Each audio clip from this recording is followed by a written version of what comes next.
Hello everybody and welcome back to another video. First things first, if you wouldn't mind giving me a like and a subscribe, I would really appreciate it. And whilst you're there, let me know how you're feeling out of 10. For me this week, I think I'm going to be about an 8 out of 10. Lows of the week, to be fair, we've had a pretty good week. I don't think I've got too many loads at all. I'm starting to get a bit wedding stressy because we're about 7 weeks from the wedding and there's still so much to do. But highs of the week is my stag do this weekend. So quite excited about that. I don't know what's in store for me. I literally know I'm getting picked up on Friday. That is it. I know nothing.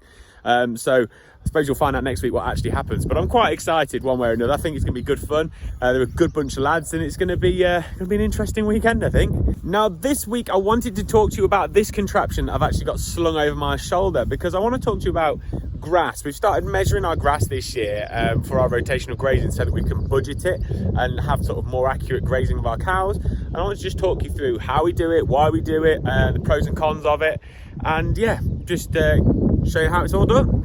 Now, for those of you who don't know what this is, it's called a plate meter. Some people call it a rising plate meter, whatever else, but it's a pretty simple bit of kit one way or another. It just measures how much grass you have per hectare in your field, and it measures it in kilograms of dry matter. So what you can do is you can take that reading and you can utilize it to help budget your grass every day for how many cows you can put on that hectare or how many days worth of grazing you have for your group of cows on that hectare. And it stops you overgrazing, it allows for better, faster regeneration of your grass, and it really does just improve things and gives you a better ability to manage your grassland and your cows long term. So it's a pretty good and very useful tool. So for those of you who have never seen one of these working, this is how it works. You have the plate on the bottom with that stem running up to a handle at the top. And when you put it down, the plate sits on top of the grass, but the handle drops down. The handle hits the floor underneath. So if I lift it up now, you'll see the handle is underneath, and that measures the quantity of grass, which is the difference between the bottom of that handle and that plate. And it comes then up on my phone and it shows you how many kilograms that one plonk, which is what they call putting it down, they call that a plonk, that one plonk gives you.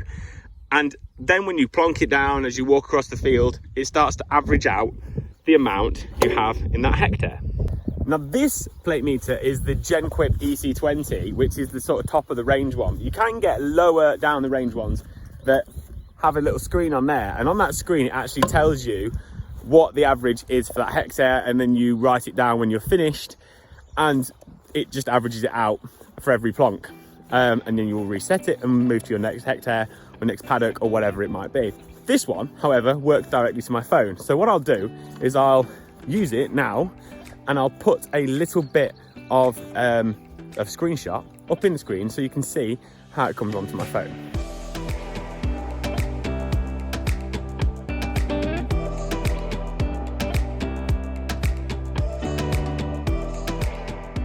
Now the reason why we went for the EC20 over the EC9 or 10 was because of the technological advances that you're getting in plate metering right now.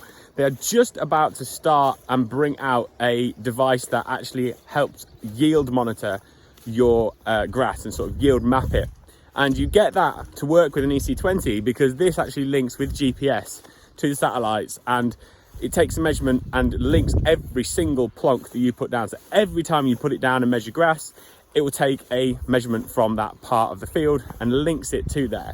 And what then happens is it will then start and build a map, a yield map over time of how that grass in that particular part of the field grows. And you might find that you have a part of the field that is wetter or that has compaction issues and it needs something addressing, kind of like you would get on a combine, but for grass. So rather than on the combine harvester where it tells you how much you yield by how much goes through the front of the combine and how much grain goes in the tank, this works by working out how many kilograms of dry matter you grow over the 12-month period, over 3 or 4 years or whatever it might be on that field, and builds a similar sort of picture. Now if you're just starting out on rotational grazing, going and buying a plate meter is probably a little bit of a big jump. It's not the easiest thing to get your head around when you first start, and it is something that's nice to just build into slowly over time.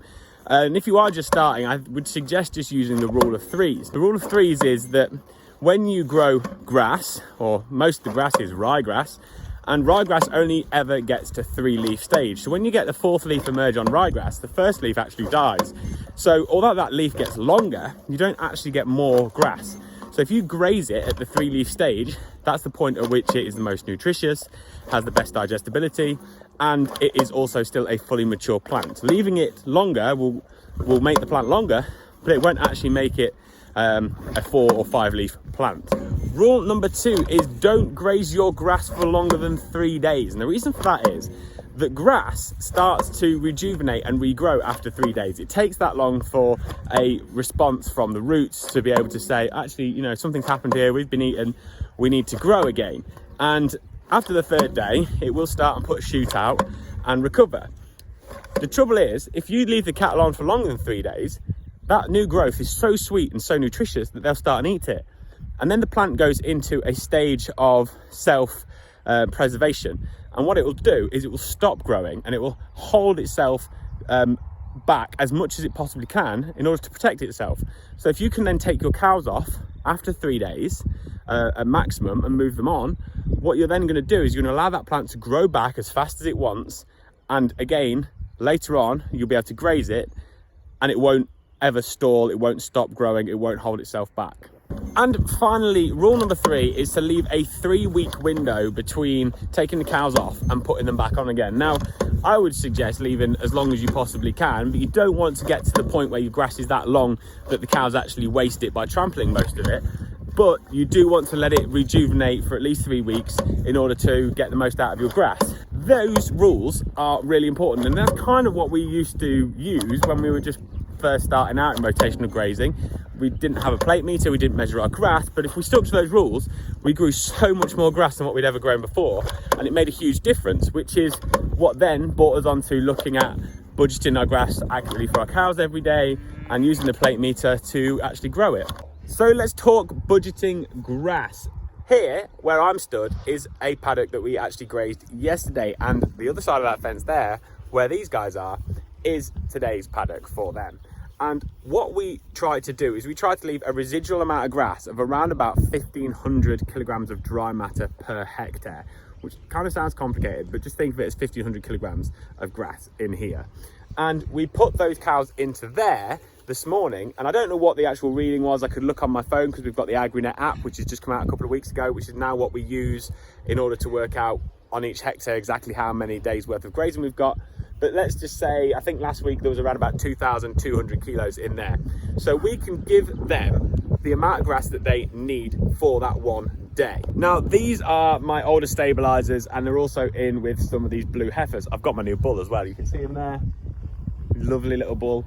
We've put him in here to bull these. Now, with the older cows, with calves, we're looking at around about 13 kilograms of dry matter per day of intake for those cows and calves, and these heifers are looking around about 2% of their body weight. Now, they're about 450 kilos or something like that, so you're looking at around about 9 kilograms of dry matter per day per heifer.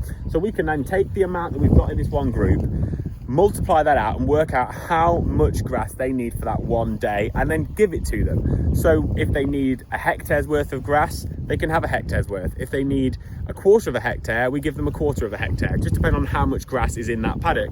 And then it allows us to make sure that we have enough grass in front of them. It makes sure that we don't overgraze the grass behind them, and we take them out at the right residuals. And it also means that we can then accurately budget our grass, and ultimately we'll end up being able to mow some of the grass in front of the cows, because it will get ahead of them. It is estimated that you get around about 50% more growth from rotational grazing and doing this kind of grazing program where you budget your grass like this. And I will say that it is 100% correct. From when we used to set stock everything, we never had any grass. Everything was always just bare, and we definitely overgrazed our grass. But the more we've learned about it and the more that we've gone in down this route, the more grass we grow and the more productive we are. And the more productive we are, the more cattle we can graze. And that's really where we're trying to get to long term. So we want to be able to reseed as much grass as we can, because new seeds are more productive. We'll reseed, we'll be able to carry more cattle. The more cattle we can carry on the acreage, the more profitable we can be. So that's really the idea behind trying to do what we're doing. If you are wondering, how do I know how big a hectare is in my fields that are bigger than a hectare or whatever else? Well, what I did is I went on Google Maps, and there's, not Google Maps, sorry, Google Earth, and there's a measuring tool on Google Earth, and I used that on every field, measured a hectare, and then I took a photo of it, and I gave it to Dad, and Dad then cut out these bits of plastic you can see on the post there, and we put them where each hectare starts and ends. So this fence now runs straight up the hectare line, and there's another yellow marker on the post at the top end there where the wire reel is. And then that means that we then have this piece at the bottom here. This is actually not a hectare, this sort of triangle bit here, it's about 0.8 of a hectare or something like that. But yeah, we have a marker line there for 1 hectare. There's another yellow one over there, and another one there, and then another one further on, because this feels like 3.8 hectares. So we know exactly where to put the fences, and then we know how to budget it. And that's also how I know when I come to read and measure my grass, I'll know when I'm swapping into the next hectare, because I'll look along the line, okay, right, there's the yellow markers, got to go on to the next hectare now to be able to measure the grass accurately. So yeah, those little bits of plastic make a massive difference. And if you wanted to, you could use a different color to go for half hectares or whatever you want. But yeah, that's how we do it. So once we've finished, we can come into the house and we can upload everything onto Agrinet. So if we click here on our grass covers, along this top row, that is the readings that we've just taken. So you can see that our growth over the last week was an average of 32 kilograms of dry matter per hectare, but the demand is at 24.5. So we're growing plenty of grass for the amount of cows that we are grazing. And if we come into the grass wedge, you can see how much grass we've got. So there's the most grass over here on these paddocks and the least grass on these. And the blue line is your demand. So at the minute we are meeting demand, and we're actually growing over that, which is really good because it gives us a surplus, as you can see there, of around about 11.5 tons, which is really nice. Nice little bit of leeway. I think we have around about 30 days worth of grazing should it not grow anymore, which is a really useful thing to have. The other cool thing about Agrinet is if you come into the homepage, you can see there is so many more things you can do on here. You can add fertilizers, soil samples, sprays, you can put when you've sown grass, and it's really useful then because you can actually find out which paddocks produce the most grass, which are most likely to need reseeding, and you can use all of that information to aid your decisions going forward. So it's a really useful tool, and I would recommend it to anyone, to be fair. I think it's been brilliant, even though I've only been using it for a short time. Now, one disadvantage of a plate meter is that it isn't very good at reading the grass quantity on a mixed species sward like what I'm stood on right now. This is a herbal ley, and it contains things like chicory and plantain, which are quite stalky. The plate meters are calibrated to work on grass, and if you try to use them on crops like this, the stalky plants would actually hold that plate up and they wouldn't give you an accurate reading. One thing I will say though is the more that you use a plate meter, the better you get at eyeballing. So if you're using your plate meter quite often on grass swards, if you come to graze something like this multi-species sward, you do get pretty good at being able to give the right amount of grass every day, and you get to understand what the correct residuals are and what they look like. So although you can't actually use the plate meter on here, it does still aid you when it comes to do that.